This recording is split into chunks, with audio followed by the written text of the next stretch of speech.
नमस्कार साथियों, मैं हूं ऋषि वैभव और आप देख रहे हैं ऋषि ज्ञान प्रवाह। आज हम आपके लिए एक नया वीडियो लेकर के आए हैं, बहुत ही महत्वपूर्ण जानकारी के साथ। आज हम जानेंगे कि शंकराचार्य भगवान की नियुक्ति कैसे होती है। आज शंकराचार्य एक पदवी, एक ऐसा स्थान जो सनातन धर्म का सर्वोच्च स्थान माना जाता है। आज शंकराचार्य हमारे सनातन को मजबूत बनाने में प्रत्येक वो कार्य कर रहे हैं जो आदि गुरु शंकराचार्य जी ने करे थे। तो भगवान शंकराचार्य को प्रणाम कर आगे की चर्चा करता हूं। बहुत से लोगों को यह जानकारी ही नहीं होगी कि शंकराचार्य की नियुक्ति कैसे होती है। चलिए मैं आपको विस्तार से यह बात बताता हूं। भगवान शंकराचार्य की नियुक्ति आदि गुरु शंकराचार्य से चली आ रही परंपरा, बल्कि ब्रह्म से चली आ रही साक्षात यह परंपरा है, यानी कि शिव से चली आ रही यह परंपरा। शिव से शंकर में और शंकर से शंकराचार्य की नियुक्ति हुई। भगवान आदिगुरु शंकराचार्य जी ने 4 मठों की स्थापना करी, उत्तर दक्षिण पूर्व पश्चिम में।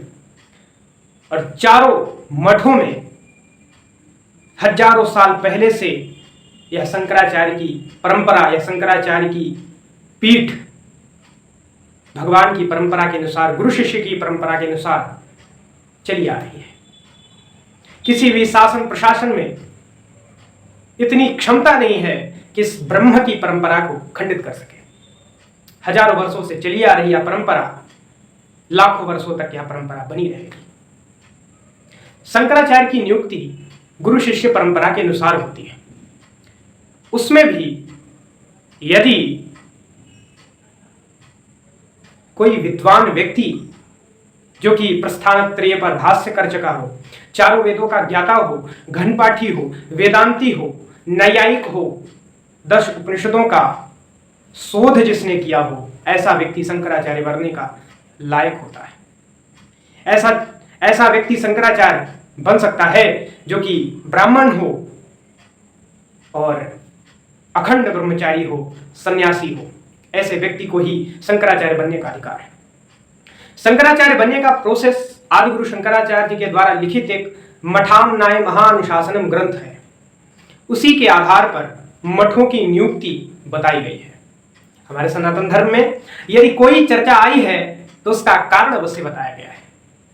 भगवान शंकराचार्य जानते थे कि नियुक्ति में जरूर भ्रम उपस्थित होगा कलिकाल में, इसीलिए जगत गुरु शंकराचार्य जी ने मठामनाय महानुशासन ग्रंथ का लेखन किया और मठ की सारी प्रक्रिया को मजबूत तरीके से रखा। और आज उसी के आधार पर यह गुरु शिष्य परंपरा चली आ रही है।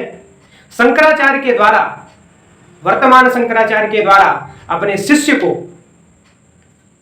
संन्यास देना, दंड धारण कराना और मंत्र दीक्षा इत्यादि करने के बाद उपनिषदों का ज्ञान, चारों वेदों का ज्ञान, 6 शास्त्रों का ज्ञान, प्रस्थानत्रय पर भाष्य एवं अन्य प्रौढ़ धर्मों का ज्ञान होना आवश्यक होता है।